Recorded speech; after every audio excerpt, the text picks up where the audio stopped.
बिस्मिल्लाहिर्रहमानिर्रहीम, अस्सलाम वालेकुम। टाइम न्यूज़ जे प्रोग्राम व्यूज़ टाइम में अव्हांखे भलीकार चऊं था। अवां यहाँ महताब अली नूर। नाज़रीन, अॼु मुल्क जी तारीख़ जो अहम तरीन ॾींहुं आहे। अॼोके ॾींहं ते नए चीफ जस्टिस काज़ी फ़ाइद ईसा साहब पंहिंजे चीफ जस्टिस तौर करियर जे पहिरें ॾींहं ते ई जेका ॿुधणी कई आहे अहम मामले जे केस जी, उन में फुल कोर्ट जोड़ण जी मंज़ूरी ॾिनी वई। उनखां पहिरियां उनखां पोइ फुल कोर्ट जेका आहे 15 रुकनी उन supreme court procedure and practice जेको एक्ट आहे उन ख़िलाफ़ दाख़िल 3 दरख़्वास्तुनि ते ॿुधणी कई आहे ऐं इहा ॿुधणी अॼु मुल्की तारीख़ में पहिरियों दफ़ो टेलीविज़न ते लाइव ॾेखारी वई आहे। इन ॿुधणीअ दौरान हिकु त जजिस जा रिमार्क्स बि साम्हूं आया, चीफ जस्टिस साहब बि अहम रिमार्क्स ॾिना, उनखां पोइ वरी वकीलनि दलील बि ॾिना ऐं कुझु गर्मा गर्मी बि असांखे नज़र आई। कुझु जेके इन फुल कोर्ट में शामिल जजिस आहिनि उन्हनि में बि इख़्तिलाफ़ राय असांखे नज़र आयो। ख़ासि तौर ते कुझु जज साहिबान जो चवणु हो, अथर मिनल्ला साहिब जो ज़िक्र कयो, उन्हनि जो चवणु त पार्लियामेंट जेका आहे उहा सुप्रीम कोर्ट पारां तय कयल कानून खे रीराइट करे सघे थी। कुझु जजिस जा जो चवणो ऐं रिमार्क्स हुआ त न, ईअं मुमकिन न आहे। अदलिया जी आज़ादी जेका आहे उहा उन में मुदाख़लत कई वई हुई। चीफ जस्टिस साहब अॼु जॾहिं सुप्रीम कोर्ट पहुता त उन्हनि खे गार्ड ऑफ ऑनर ॾियण जी कोशिशि कई वई, त उहो गार्ड ऑफ ऑनर वठण खां उन्हनि इनकार करे छॾियो। उनखां पोइ जेका सरकारी प्रोटोकॉल में बुलेट प्रूफ गाॾी शामिलु हुजे थी, उहा गाॾी वठण खां बि उन्हनि इनकार कयो ऐं पंहिंजी जेका ज़ाती गाॾी आहे उन ज़रिए ई हू सुप्रीम कोर्ट पहुता। उनखां अलावा अहम कमु वरी उन्हनि इहो बि कयो त जेका उन्हनि जे नाले वारी तख़्ती आहे, नेम प्लेट जंहिंखे चवंदा आहियूं, उन ते चीफ जस्टिस काज़ी फ़ाइद ईसा साहब लिखियलु हुयो, त उन्हनि फौरी तौर ते हुकुम ॾिनो त इन तां बि चीफ जस्टिस हटाए छॾियो ऐं सिर्फ़ु जस्टिस काज़ी फ़ाइद ईसा लिखो। उनखां पोइ अदालती अमले खे ख़िताब कंदे उन्हनि चयो त साइलिन जेके आहिनि उहे अदालत मसइलनि जे हल जे लाइ ईंदा आहिनि, उन्हनि सां अहिड़ो वर्ताव कयो जहिड़ो हिकु मेज़बान हिकु महिमान सां कंदो आहे। अहम ॻाल्हि ॿोल बि थी आहे अॼु कोर्ट जे अंदरि ऐं तारीख़ी ॾींहुं आहे, हिन मामले ते ई ॻाल्हि ॿोल कंदासीं। जेके पैनलिस्ट आहिनि उन्हनि जो तारफ़ असां करायूं था ऐं जेको कुझु अॼु थियो आहे उहो बि हिन प्रोग्राम जे दौरान अव्हांखे ॿुधायूं था। सीनियर तजिया निगार, कानूनदान, आइनी माहिर, कॉलमिस्ट शहाब ओसो साहब असांखे जॉइन कयो आहे। नसीर मेमन साहब असां सां गॾु आहिनि। उनखां पोइ प्रोफेसर डॉक्टर इनाम भट्टी साहब, डॉक्टर ईब शेख साहब ऐं प्रोफेसर डॉक्टर रफ़ीक अहमद चांडियो साहब बि असांखे जॉइन कनि पिया। Thank you so much sir. Shahab साहब वरी महिरबानी, अवां जॉइन कयो, वेलकम चऊं पिया अव्हांखे सर। शहाब साहब, 3 हिसनि में जेकॾहिं अॼोके प्रोग्राम में ॻाल्हि ॿोल कयूं, हिकु इहो त जेका कार्रवाई आहे उहा पहिरियों भेरो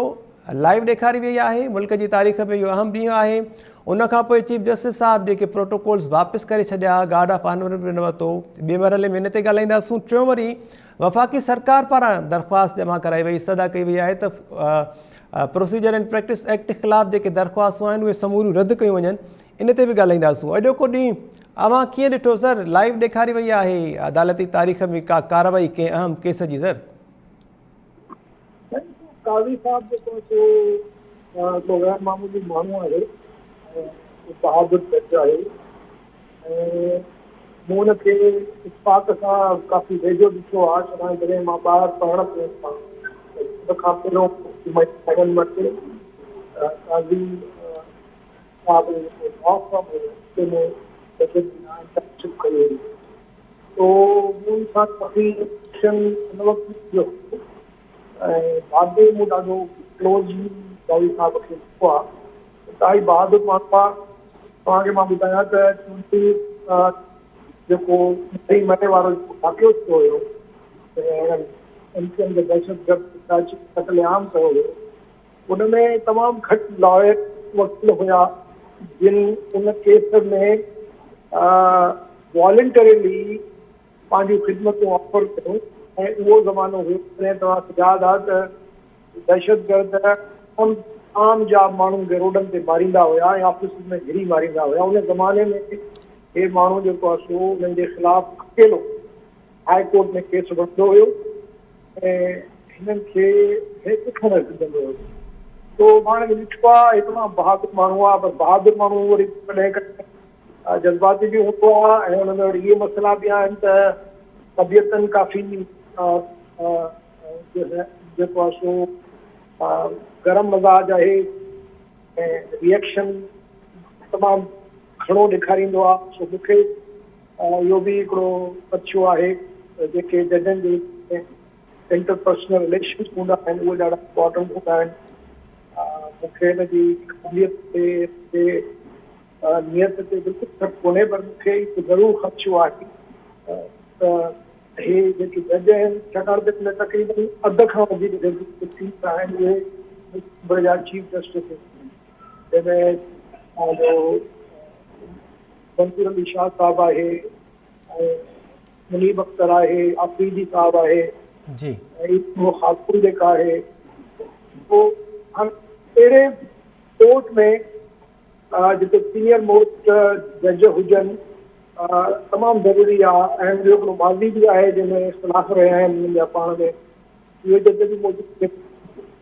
त मां सम्झां थो त तमामु ॾुखियो टास्क आहे हिसाब लाइ, पर शुरूआति जेका कई अथई उहा ॾाढी हौसला अफ़ज़ा आहे, छाकाणि त काज़ी साहिब जो पुराणो इहो मुताबिक़ कयो आहे त जेके इम्पोर्टेंट कॉन्स्टिट्यूशनल हियरिंग्स आहिनि उन्हनि खे टेलीकास्ट थियणो घुरिजे, जीअं माण्हुनि खे ख़बर पवे ऐं ट्रांसपेरेंसी हुजे।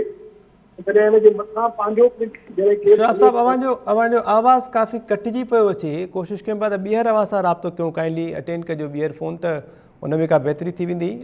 नसीर अहमद साहब अवां ॿुधो पिया सर? जी जी नसीर अहमद साहब अवां ताईं आवाज़ पहुचे पियो मुंहिंजो? जी अचे पियो। नसीर साहब टेलीफोन लाइन ते आहिनि असां सां? नसीर अहमद साहब? जी सर, नसीर साहब थैंक यू सो मच, हाणे अवांजो आवाज़ अचे पियो। हिकु त काज़ी फ़ाइद ईसा साहब अॼु जॾहिं सुप्रीम कोर्ट पहुता त फुल कोर्ट इजलास उन्हनि घुरायो, ऐं इजलास जे थ्रू ई फुल कोर्ट जोड़ण जी मंज़ूरी बि वरिती, ऐं उनखां पोइ वरी गुड गेस्टर तौरु जॾहिं कार्रवाई शुरू थी त हुननि सॉरी बि कई चीफ जस्टिस जी हैसियत में बि, त माज़रत ऐं ॿुधणी इन करे देरि सां शुरू थी जो लाइव ॾेखारण जे लाइ कुझु कमु हले पियो टेक्निकल। कीअं ॾिठो अवां अॼु सॼो ॾींहुं जेको सुप्रीम कोर्ट में जेको कुझु थियो, ऐं चीफ जस्टिस पारां जेके एक्शन्स अॼोके ॾींहुं वरिता विया सर? मेहताब हिकिड़ो बिल्कुलु डिफरेंट अप्रोच वारो चीफ जस्टिस आहे, ऐं केतिरियूं शयूं नयूं हुजण जे करे तमामु भलियूं बि लॻनि थियूं, ऑप्टिकली तमामु सुठियूं थियूं लॻनि, लाइव नशरियात में ॾेखारिजे पियो। दुनिया जे मुख़्तलिफ़ मुल्कनि में पार्लियामेंट ऐं हुनजी स्टैंडिंग कमेटीज़ ऐं इहे त लाइव ॾेखारींदा आहिनि, कोर्ट प्रोसीडिंग्स लाइव थींदियूं आहिनि या न, मूंखे हुनजो को मुंहिंजो इहो शोबो न आहे, मूंखे अंदाज़ो बि न आहे, मुमकिन आहे ॿियनि कुझु मुल्कनि में बि इहो हुजे, पर जो न बि आहे त हर मुल्क जूं पंहिंजूं पेक्यूलर नीड्स आहिनि।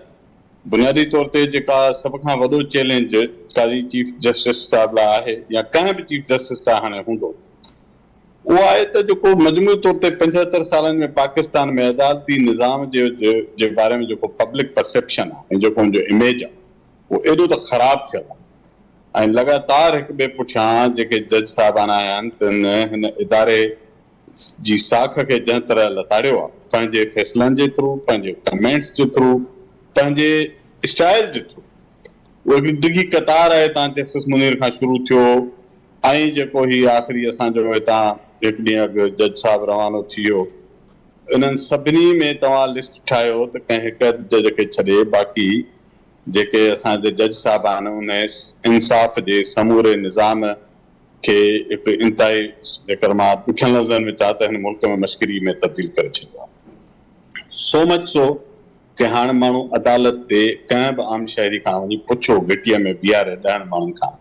त तोखे हिन मुल्क जे अदालती निज़ाम ते वेसा आहे, pointed question, one line question, ऐं पोइ ॻणियो जेकर को हा चवण वारो हुजे त मूंखे ॿुधाइजो, तव्हांखे न मिलंदो। उहो हरू भरू त वेसा कोन खॼियो आहे, माण्हू को अदालत जा दुश्मन थोरी थी पिया, हेठी अदालत खां वठी मथी अदालत ताईं, ऐं हुनजा किसा एॾा आहिनि त जेको फ़ैसिला कढा ॾिननि, कीअं नज़र ज़रूरत थो थिए, कीअं भुटे साहिब खे फांसी थी अचे, कीअं पंहिंजो पनामा थो थिए, कीअं गिलानी डिस्क्वालीफाई थो थिए, कीअं गुट सीयू था थियनि, कीअं लाइक माइंडेड जजिस जूं बेचिस थियूं ठहनि, 50 किसा निकिरी ईंदा। पर उनखां बि वधीक मां चाहियां थो त जेको निज़ाम अदल आहे ख़ुदि, इहो त थी मयार हुननि जो, सुप्रीम कोर्ट चए थी पंहिंजे ज़बान सां जज साहिब 56,000 केस मूं वटि पिया। मूंखे ॿुधायो इहे ईंदड़ सदीअ ताईं साफ़ थींदा? माण्हू जेलनि में हूंदा, माण्हू पुठियां अलाए कहिड़ियुनि हालतुनि में टंगियल हूंदा, अलाए किथां साहिल ईंदा हूंदा, अलाए किथां वकीलनि खे फ्यू ॾिना हूंदा, अलाए त छा हूंदो हुन 56,000 केस, ऐं इहा रुॻो सुप्रीम कोर्ट आहे। हेठि छा आहे सोचे सघो था, लखनि में हुजे शायदि, मूंखे ख़बर न आहे, पर जो सुप्रीम कोर्ट वटि 56,000 आहिनि, जेका अपीलेट कोर्ट आहे तो पोइ ट्रायल कोर्ट्स में छा असर हूंदो ऐं उन्हनि माण्हुनि जो सोचो जेके वरियनि खां जेल में पिया आहिनि ॿुधणी नथी अचे ऐं उन्हनि माण्हुनि जो सोचो जिन खे फांसियूं अची वञनि थियूं ऐं उन खां पोइ का ॿी अदालत चए थी त हिन खे बाइज़त बरी कयो माना हिकिड़ा एॾा हज़ार किसा हिते सॼो ॾींहुं वेही ॻाल्हायूं हिन मुल्क जे अदालती निज़ाम ते त हीउ निज़ाम अदल जे बजाए निज़ाम ज़ुल्म थियल आहे तंहिंजे करे कंहिं बि जज साहिब जे लाइ इंक्लूडिंग हिन जज साहिब लाइ सभु खां आम सुवाल हूंदो इन निज़ाम जी साख बहाल कीअं थिए उन लाइ ज़ाहिर आहे तमामु घणियूं इदारती तब्दीलियूं हीउ 11 महीननि में ज़ाहिर आहे नामुमकिन आहे 5 सालनि में बि मुमकिन न हुजे पर हिकिड़ी ट्रेजेक्टरी ठहंदी आहे हिकिड़ी डायरेक्शन ठहंदी आहे नवां मिसाल सेट कबा आहिनि ट्रांसपेरेंसी कीअं हुजे जज पाण कीअं अकाउंटेबल हुजनि जजनि जो कंडक्ट कीअं हुजे त घटि में घटि के नवनि रवैयनि जा बुनियाद रखी सघजनि था 10 यार में ऐं अॼु जेका हुन पब्लिक ट्रांसमिशन कई आहे मुंहिंजे ख़्याल में हुन स्पिरिट में कई आहे त हीउ माण्हुनि ताईं पहुचे त बाबा जजनि खे दुनिया ॾिसे पई तव्हां छा ॻाल्हायो था कीअं ॿुधो था कीअं ॿुधायो था इहो दुनिया तव्हांखे थी सघे थी ऐं इहा ॻाल्हि में का ख़राबी कान्हे पब्लिक ट्रायल आहे उते हू बि माण्हू वञी वेही सघंदा आहिनि हर को माण्हू पुॼी नथो सघे त सुठी ॻाल्हि आहे टीवीअ ते ॾिसनि सो मां हिन सभिनी शयुनि खे तेसि ताईं चङो थो सम्झां पर असुल ॻाल्हि इहा आहे त इहे आहिनि ऑप्टिक्स इहे आहिनि साख खे बहाल करण जा हिकिड़ा सुठा तरीक़ा पर जेको असुल मसइलो उहो आहे त तव्हांजो निज़ाम अदल फंक्शन कीअं कंदो ही हज़ारनि लखनि केसिस का जेको बैकलॉग आहे हिननि खे तव्हां स्ट्रीमलाइन कीअं कंदो हिनखे डिस्पोज ऑफ करण जा तरीक़ा कहिड़ा कंदो जजिस जे बेंचिस जे अंदरि जेके तअसुब आहिनि उहे कीअं ख़तमु कंदो तव्हांखे ख़बर आहे त पुठियां जज साहिब सिंध जे हाई कोर्ट जे चीफ जस्टिस खे रुॻो इन ॾोह में न पिए अचणु ॾिनो आलम अशकाब आहे त हुनजो तालुक कंहिंसां आहे सिर्फ़ु इन ॾोह कीअं तव्हां इहा बराबरी ॾेखारींदो 70-75 साल में पहिरियों भेरो का ख़ातून जज सां विहारी आहे वरी शाबत हुजे सुप्रीम कोर्ट में 75 साल में शायदि पहिरीं जज साहिब आहे जेका पहुती आहे छा हाई कोर्ट में बि एकड़ आई मीन हिकु तमामु वॾी ओवरहालिंग जी ज़रूरत आहे कारी साहिब लाइ नेक तमन्नाऊं जेकर सुठे नमूने के सुठा बुनियाद विझी थो वञे ओड़ा बुनियाद विझे जेके अॻियां रिवायतुनि तौरु कोर्ट थियनि ऐं ॿियनि जजिस जेके मुस्तक़बिल में अचनि उन ते हिकिड़ो दबाव हुजे हिकिड़ी डिमांड हुजे ताकी जज साहिब ही 4 चङाई कयूं तव्हां खां पोइ हिते नथा हटी सघो सो इन्हनि शयुनि जी उमेद करे सघिजे थी बाक़ी जेको हुन थोरो टाइम आहे हुन में को वॾो इनकलाब आणे कोन सघंदो चङियूं रिवायतुनि जा बुनियाद विझी सघे थो उन जी उमेद करणु घुरिजे ठीकु नसीर अहमद साहब thank you so much sir वॾी महिरबानी आहे कमेंट जे लाइ सीनियर आइनी ऐं कानूनी माहिर शाह ओस्तो साहिब जो इहो चवणो त शुरूआत जेका आहे उहा बहरहाल उमेद अफ़ज़ा ज़रूरु लॻे थी पर चीफ जस्टिस जे लाइ कादी पायदीसा साहिब जे लाइ चैलेंजिस कुझु वधीक आहिनि शाह साहिब सां ॿीहर असांजो राब्तो बहाल थियो आहे शाह साहिब ॿुधो पिया सर मूंखे जी साईं भाई बिल्कुलु ॿुधां थो thank you so much sir Shah साहिब हिकु त दरख़्वास्त गुज़ार जो जेको वकील आहे उन पारां इहे दलील ॾिना विया त सुप्रीम कोर्ट फुल कोर्ट ज़रिए पंहिंजा रूल्स ठाहे छॾिया हुआ ऐं पार्लियामेंट सुप्रीम कोर्ट जे रूल्स में मुदाख़लत कई इन ते वरी कुझु जजिस में बि इख़्तिलाफ़ राय नज़र आयो ख़ासि तौर ते जस्टिस मुनीब अख्तर साहिब इहो चयो त आर्टिकल 184/3 जेको आहे उहो जुडिशल पावर आहे ऐं अदालती इख़्तियार रोकण जी कोशिशि कई वई इन ते वरी अटॉर्नी जनरल आर्टिकल 191 जो ज़िक्र कयो त कानून साज़ी जेका आहे उहा करणु पार्लियामेंट जो हक़ आहे ऐं पार्लियामेंट खे रोके नथो सघिजे इन्हनि मां अवां छा सम्झो सर बहस किथे वधी न वञे सुप्रीम कोर्ट में इन अहम ॿुधणी दौरान सर ॾिसो हाणे इहो बहस काफ़ी टेक्निकल आहे तंहिंजे करे मां टेक्निकलिटीज़ में न वेंदुमि जी थुले लेखे बेसिकली 2 या 3 पॉइंट्स आहिनि जेके हिन वक़्तु डिटरमिन थियणा आहिनि हिकिड़ो त इहो आहे त छा पार्लियामेंट जेको आहे उहो सुप्रीम कोर्ट जा रूल्स चेंज करे सघे थी जॾहिं त सुप्रीम कोर्ट खे इहो पावर कॉन्स्टिट्यूशन में मिलियल आहे त उहो जेको आहे सो पंहिंजा रूल्स पाण ठाहींदी इन जो जवाबु जेको अटॉर्नी जनरल ॾिनो आहे त आर्टिकल 191 में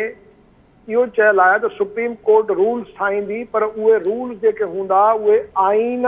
ऐं कानून जे तहत हूंदा या subject to the constitution and law त माना त जॾहिं लॉ जी ॻाल्हि थिए थी त लॉ माना त स्टेचूटरी लॉ जेको इनेक्टमेंट हूंदी आहे जेका नेशनल असेंबली या पार्लियामेंट पास कंदी आहे या प्रोविंशियल असेंबली तो हाणे बज़ाहिर जेका इहा इंटरप्रिटेशन आहे त पार्लियामेंट वटि इहो पावर आहे यानी लेजिस्लेटिव कॉम्पिटेंस जेका आहे पार्लियामेंट जी आहे उन ते मां सम्झां थो जेको मूं मुशाहिदो कयो आहे हिन जो त मेजॉरिटी जजिस जेके आहिनि उहे हिन सां मुतफ़िक़ आहिनि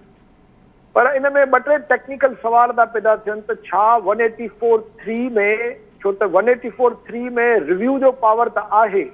छाकाणि त 184(3) हिकिड़ी एक्स्ट्राऑर्डिनरी स्पेशल जुरिसडिक्शन आहे जेका सुप्रीम कोर्ट जी ओरिजिनल जुरिसडिक्शन आहे। बाक़ी जेके बि जुरिसडिक्शन्स आहिनि सुप्रीम कोर्ट जूं उहो एपलेट उन में अचनि थियूं, यानी हेठां खां केस हलंदा ऐं 185 में सुप्रीम कोर्ट उन जी अपील ॿुधंदी आहे। हे वाहिद हिकिड़ो प्रोविजन आहे आइन में जंहिंमें सुप्रीम कोर्ट में बराह रास्त तव्हां पिटीशन दाख़िल करे सघो था जेकॾहिं उहो मामिलो इन्वॉल्व हुजे जंहिंमें पब्लिक जा फंडामेंटल राइट्स जेके आहिनि उहे वायलेट थींदा हुजनि। सुप्रीम कोर्ट में तव्हां पिटीशन बि विझी सघो था या वरी सुप्रीम कोर्ट पंहिंजे तौर ते बि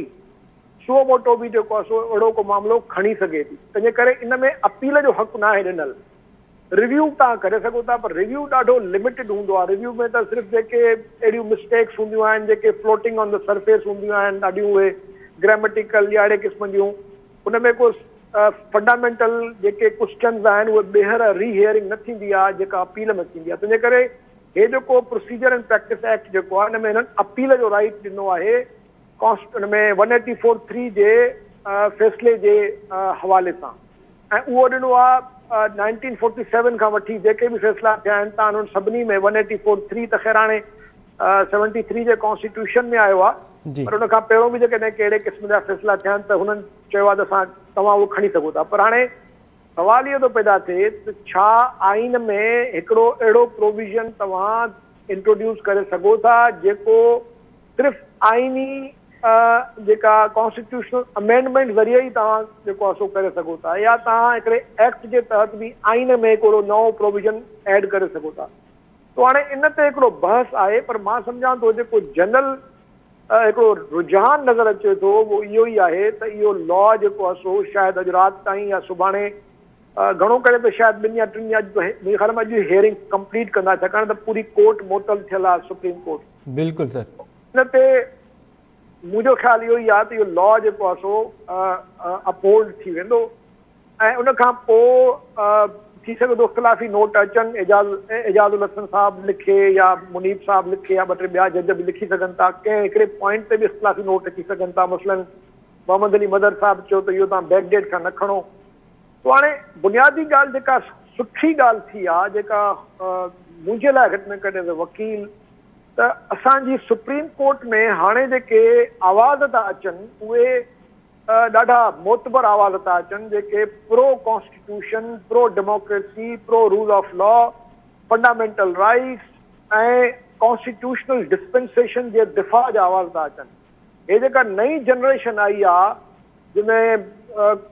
मंसूर अली शाह साहब आहे, अतर मिनल्ला साहब आहे, आफरीदी साहब, इहे जेके जज आया आहिनि, इन्हनि मां सम्झां थो सुप्रीम कोर्ट जी कॉम्पोजिशन खे घणे हद ताईं चेंज करण जी कोशिशि कई आहे। ऐं जेकॾहिं जंहिं तरीक़े सां हे चवनि था त हे त चवनि था जज इहे जेके जिन जा नाला खयमि मां त भई बिल्कुलु सर पार्लियामेंट जेका सुप्रीम आहे, पार्लियामेंट जी जेको जी जेका हैसियत आहे उनखे असां अनइलेक्टेड 15 ॼणा वेही कीअं था चैलेंज करे सघूं। उहो त 24 करोड़ माण्हुनि जी नुमाइंदा इदारो आहे। तंहिंजे करे इहो आवाज़ जेको आहे त पार्लियामेंट ऐं पार्लियामेंट्री जेको तक़दुस आहे उनजी जेका ईअं खुलेआम जेको इहा जेको पढ़ाॾो थो अचे इन कोर्ट सगोरीअ मां, इहा घटि में घटि मुंहिंजे लाइ तमामु सुठो हिकिड़ो प्रॉमिसिंग ऑप्टिमिस्टिक जेको आहे सो डेवलपमेंट आहे। ऐं ॾिसूं था हाणे अॻिते हली इहो मामिलो अञा वधे थो या जीअं माज़ीअ में थींदो रहियो आहे त जॾहिं बि अहिड़े क़िस्म जी का कोर्ट में को ट्रेंड आयो आहे त पोइ कोर्ट खे विरायो वियो आहे, कोर्ट जे अंदरि साज़िशूं थियूं आहिनि। शहाब साहब अवां जी ॻाल्हि ईअं बि सही पई लॻे त चीफ जस्टिस साहब अॼु ई ज़िक्र करे छॾियो त 57,000 केसिस जो अवाम असांखां जवाबु थो घुरे त बिल्कुलु अवां जे ख़्याल मूजिबि 2-3 ॾींहंनि में इहो मामिलो उकलाइजी वेंदो। जिन जजिस जा अवां नाला खयां उन मां अव्हांखे यादि हूंदो त नैब तरमीमुनि वारे फ़ैसिले ते बि इख़्तिलाफ़ी नोट लिखंदड़ जस्टिस मंसूर अली शाह साहब अॼु बि इहे रिमार्क्स ॾिना त जेकॾहिं फुल कोर्ट का बि कानून साज़ी करे त उहा ठीकु आहे ऐं जेकॾहिं पार्लियामेंट करे त उहा ग़लति आहे। इहो कीअं थो थी सघे? अतर मिनल्ला साहब जो अवां ज़िक्र कयो त जस्टिस अतर मिनल्ला साहब इहो चयो त पार्लियामेंट जेका आहे उहा कानून साज़ी ज़रिए अदालती फ़ैसिला ख़तमु करे सघे थी, रीराइट करे सघे थी। इम्कान इहो ई आहे त इहो कानून शायदि ख़तमु थी वेंदो ऐं पार्लियामेंट खे इख़्तियार जेके आहिनि उहे मिली वेंदा वापसि पार्लियामेंट सुप्रीम आहे उनखे बहाल कंदा ऐं उनखे लागू कंदा ऐं इन खां बि वधीक जेको मूंखे लॻे थो त फ्यूचर में अहिड़े क़िस्म जा जेके कॉन्स्टिट्यूशनल माइंडेड जज जेके आहिनि, जेके डेमोक्रेसी माइंडेड जज जेकॾहिं अॻिते अचनि था, थी सघे थो। छो ॾिसो हिन वक़्तु पाकिस्तान हिकिड़े अजीब सूरत हाल में आहे, न असां वटि पार्लियामेंट आहे हिन वक़्तु, न असां वटि इलेक्टेड गवर्नमेंट आहे।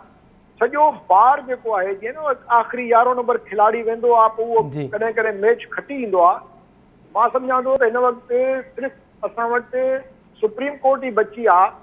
जेका सभिनी उणाइनि, सभिनी कमज़ोर आहिनि, सभिनी जेको आहे सो माज़ीअ जे जेको आहे सो क्रिमिनल क़िस्म जे जेको आहे सो ब्लंडर्स जे बावजूद बि मां सम्झां थो त जेकॾहिं हाणे बि इहो आख़िरी 11 नंबर खिलाड़ीअ वारो जेकॾहिं को छको हणी विया, थी सघे थो त जेको आहे सो असां मैच खटी वञूं ऐं जेको हिन वक़्तु जेको बज़ाहिर त असां चऊं था इहो निगरान हुकूमत आहे, पर एक्चुअली फॉर ऑल प्रैक्टिकल पर्पज़िस हे जेको आहे सो एस्टेब्लिशमेंट जो शो आहे। इन में जेकॾहिं हिन मौक़े ते असांखे जुडिशरीअ मां अहिड़े क़िस्म जा जेको आहे सो आवाज़ अचनि था त मां सम्झां थो असांखे हिनखे वेलकम करणु घुरिजे ऐं सेलिब्रेट करणु घुरिजे। ठीकु आहे, जीअं मां निगरान हुकूमत जो ज़िक्र कयो, मुंहिंजे तरफ़ां आख़िरी सुवाल हूंदो, पोइ प्रोफेसर डॉक्टर इनाम भट्टी साहब असां सां गॾु आहिनि, उन हलंदा। श्राप साहब, thank you so much for your time. चूंडियल हुकूमत जेका आहे उनजी parliamentary procedure and practice act जेको आहे उहो मंज़ूरु कयो ऐं वरी निगरान हुकूमत जेका आहे उनजे ख़िलाफ़ु समूरियूं दरख़्वास्तूं रद्द करण जी अॼु इस्तदा कई आहे। इन मां छा सम्झिजे सर? हाणे जेका निगरान हुकूमत आहे उहा कंटिन्यूएशन आहे पुराणी जेका गवर्नमेंट हुई। इन हवाले सां त इहा जेका अटॉर्नी जनरल जेको हिन वक़्तु ॻाल्हाए थो, इहो अटॉर्नी जनरल पहिरियों साॻियो हाणे जेकॾहिं हुकूमत पंहिंजे इन सॼे मौक़िफ़ सां हटे थी ऐं चवे थी त भली हिकिड़ो डिक्टेटर, ॾिसो काज़ी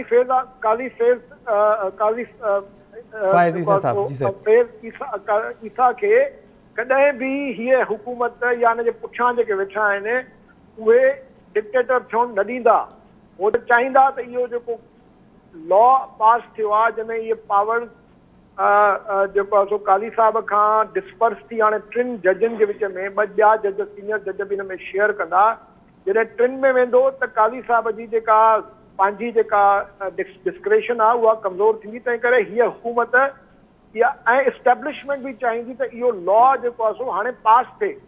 छो त जेतिरो हाणे त उहो बंदयाल साहब जेकॾहिं डिक्टेटर बणियो बि वेठो त बंदयाल साहब हुननि जा फ़ैसिला पोइ करे, हे हुननि जा त फ़ैसिला शायदि न कंदो। मूंखे उमेद आहे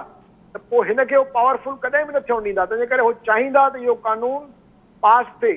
पर असां बि इहो चाहियूं था त इहो कानून पास थिए। असां बि इहो चाहियूं था त सुप्रीम कोर्ट में सुधारो अचे, रिफॉर्म्स अचनि, प्रोसीजरली बि ऐं सब्सटेंटिवली। तो हाणे मां सम्झां थो त इहा शुरूआत सुठी थी आहे। हिन कंहिं बि क़िस्म जो हिन वक़्त ताईं त मूंखे नथो लॻे त को अहिड़ो पंहिंजो इरादो ज़ाहिर कयो आहे जंहिंमें न को ज़ाती पंहिंजी अना या पंहिंजे पावर खे बचाइण जी कोशिशि कई हुजे। ऐं नई वरी वन मैन शो करण जो को इरादो ज़ाहिर कयो, ख़ासि तौर ते जॾहिं उन्हनि श्राप साहब उन्हनि ज़िक्र जेको कयो त मुल्क गवर्नमेंट में जी इन लॉ खे यकीनन चाहींदी त इहो लॉ इम्प्लीमेंट थिए। जी, ऐं चीफ जस्टिस साहब अॼु इहो बि चयो त मुल्क खे नुक़सानु पहुचाईंदड़ ऐं ज़ाती मुफ़ादनि खे हथी ॾींदड़ इख़्तियार मूंखे न खपनि। उन्हनि बुलेट प्रूफ गाॾी वापसि करे छॾी, नेम प्लेट तां चीफ जस्टिस हटाइण जो हुकुम ॾिनो। इन ते अवां कमेंट वठूं था, काइंडली असां सां लाइन ते ई रहिजो। प्रोफेसर डॉक्टर इनाम भट्टी साहब, अव्हांखे वेलकम चयो पिया सर, ॿुधो पिया अव्हां? जी मेहताब। इनाम साहब, thank you so much sir. अव्हांजो छा ख़्यालु आहे? अॼु मुल्क जी तारीख़ में पहिरियों भेरो हिकु त लाइव ॾिठोसीं अदालती कार्रवाई, ख़बर पई त जजिस पाण में कीअं ॻाल्हाईंदा आहिनि, वकील कीअं रिमार्क्स ॾींदा आहिनि। इन जो केतिरो मस्बत असरु पवंदो ऐं चीफ जस्टिस जेके पंहिंजा इख़्तियार वापसि कया, इनखे कीअं पिया ॾिसो सर? उहो सेक्रेट काव वारो जेको इस्तेमालु थींदो लफ़्ज़, उनखां पोइ वरी वन मैन शो, इहे सभु शयूं ख़तमु थींदे ॾिसो पिया का बहितरी? महिरबानी मेहताब। मुंहिंजे ख़्याल में त दुनिया जे अंदरि UK, USA, Australia, Canada, Brazil, south Africa समेत केतिरनि मुल्कनि में सुप्रीम कोर्ट जूं लाइव हलंदियूं ट्रांसमिशन्स ऐं हिन पाकिस्तान जी अॼोकी सुप्रीम कोर्ट जी लाइव ट्रांसमिशन खे न रुगो पाकिस्तान ॾेखारियो आहे, पर मुंहिंजे ख़्याल में इंटरनेशनल रूटर्स जेको आहे उन बि उनखे जेको आहे सो नशर कयो आहे ऐं उन इहा शइ बि लिखी आहे त पहिरियों दफ़ो पाकिस्तान में इहा शइ थी आहे। पर अलाह करे त इहो बहितर थिए, छाकाणि जेसितोणी माज़ी में पार्लियामेंट जे लाइव ट्रांसमिशन खे ॾिसूं था त अॻे जेकॾहिं लाइव ट्रांसमिशन न हूंदी त अंदरि जेको कुझु थींदो हो उनजी शायदि ख़बर न पवंदी त छा थो थिए, ऐं थी सघे थो त ईअं कुझु न थींदो हुजे जेको हाणे अॼु जे दौर में पार्लियामेंट्स में थियो पए, जेके सिर्फ़ु डिबेटिंग सोसाइटीज़ बणिजी वयूं या हिकिड़ी सिर्फ़ु जेका आहे सा रसाकशी ऐं हिक ॿिए सां कॉम्पिटिशन वारो जेको माहौल मीडिया जे करे उते पैदा थियो, त उमेद आहे त सुप्रीम कोर्ट में अहिड़ी शइ न थींदी। ऐं ॿियो इहो त जेके कॉन्स्टिट्यूशनल मैटर्स हुजनि रिलेटेड उहे त लाइव ॾेखारणु खपनि। मूंखे ख़बर न आहे त बाक़ी ॿिया जेके मैटर्स हूंदा उन्हनि जो इंट्रस्ट पब्लिक जो उन में केतिरो हूंदो ॾिसण जो। रवायत सुठी आहे, पर उमेद आहे त इन जे करे कॾहिं कॾहिं शयूं बहितर बि थींदियूं आहिनि, कॾहिं ख़राब बि थींदियूं आहिनि, पर उमेद रखूं था बहितरी जी। उन खां पोइ जेके कदम चीफ जस्टिस, हाणे हू चए थो त मूंखे चीफ जस्टिस न लिखो, त जस्टिस काज़ी फ़ाइज़ ईसा साहब खया आहिनि, उहे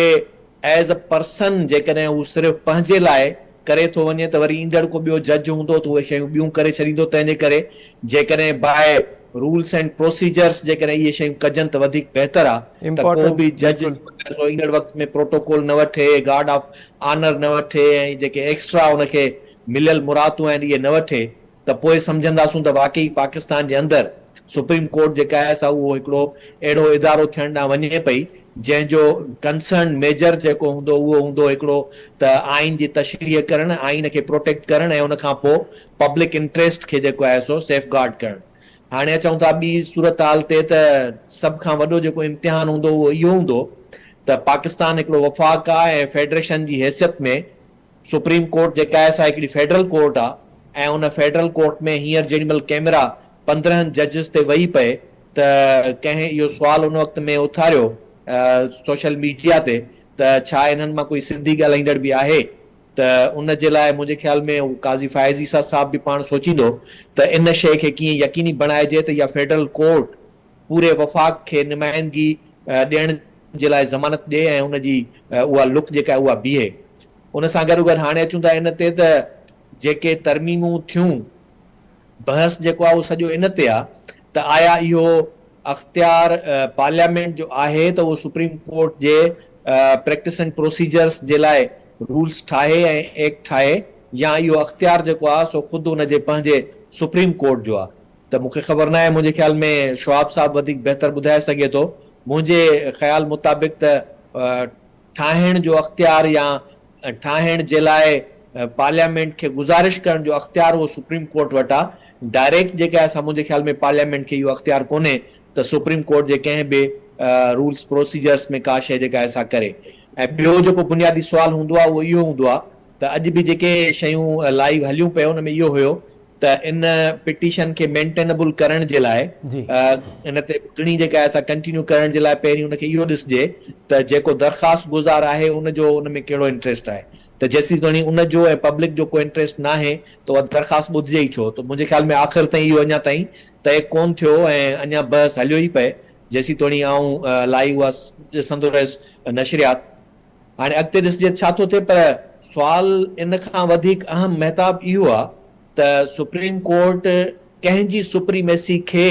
डिफाइन कंदी। पाकिस्तान जे अंदरि अॼु ॾींहं ताईं जेको इहो वॾो सुवाल आहे, सभिनी जो बहस रहियो आहे त पार्लियामेंट सुप्रीम आहे, आइन सुप्रीम आहे, सुप्रीम कोर्ट सुप्रीम आहे, या ॿिया हिकिड़ा ताक़तवर इदारा जेके आहिनि उहे सुप्रीम आहिनि। त असां त हमेशह इहो चवंदा रहिया आहियूं त मुल्क जे इन्हनि सभिनी शयुनि खां वधीक सुप्रीम आहे अवाम, ऐं उहो अवाम जेकॾहिं उनखे तव्हां इहो मैंडेट ॾियो था ऐं पाकिस्तान जे अंदरि जेकॾहिं डेमोक्रेटिक प्रोसीजर उहो आज़ाद ऐं ख़ुदि मुख्तियार थिए थो त तॾहिं हुनजी सुप्रीमेसी सम्झबो त आहे। जेकॾहिं हुनजी सुप्रीमेसी ईअं ई थींदी रहंदी जो मनपसंद माण्हुनि खे इक़्तदार कंहिं न कंहिं तरीक़े सां लिफ़ाफ़े में जेको आहे सो ॾेई छॾियो, या बैलेट बॉक्स जे अंदरि जेको आहे सो कंहिं तरीक़े सां माज़ी में ॾींदा वरी पोइ तव्हां RTS सिस्टम में ॾियो ऐं ईंदड़ वक़्त में वरी कंहिं ॿिए तरीक़े सां ॾियो, त पोइ उहा सुप्रीमेसी कंहिंजी थी। त सुप्रीम कोर्ट खे हिन वक़्तु सभ खां अहम इहो आहे त हिते पार्लियामेंट जे अंदरि बि जॾहिं पार्लियामेंट खे एक्स्ट्रा पावर मिली थो वञे या एब्सोल्यूट पावर मिली थो वञे त हुननि बि उन्हनि पावर जो मिसयूज़ कयो आहे ऐं माज़ी में कोर्टुनि खां वठी करे उन्हनि पंहिंजे पावर्स जो मिसयूज़ कयो आहे। ऐं बाक़ी ॿिया इदारा त हूअं ई ताक़तवर जेके आहिनि उन्हनि जी ताक़त जो पंहिंजो अंदाज़ आहे मुल्क खे कीअं हलाइण था चाहिनि ऐं छा था चाहिनि, त हिन वक़्तु सुप्रीम कोर्ट खे इन्हनि शयुनि खां अॻिते हली करे काज़ी फ़ाइज़ सां छा शहरी जेके आहिनि आम उन्हनि जे हक़नि जे तहफ़ुज़ जे लाइ जेके अमेंडमेंट्स आर्मी सीक्रेट एक्ट में थियूं उन्हनि ते बि कुझु करे सघंदो, जेके हींअर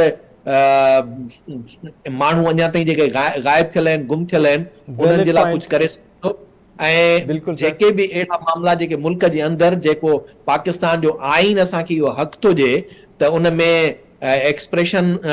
राइट ऑफ एक्सप्रेशन खां वठी करे जेको असांखे हक़ आहे त असां सभिनी मामलनि जी का इंफॉर्मेशन वठी सघूं, राइट ऑफ इंफॉर्मेशन जेको आहे उहे सभु शयूं यकीनी बणायूं थियूं वञनि या नथियूं बणायूं वञनि। हींअर त अॼु ॾींहं ताईं आऊं जेकॾहिं पंहिंजी यूनिवर्सिटी में ई वञी वीसी खे जेकॾहिं चवां त मूंखे जेको आहे सो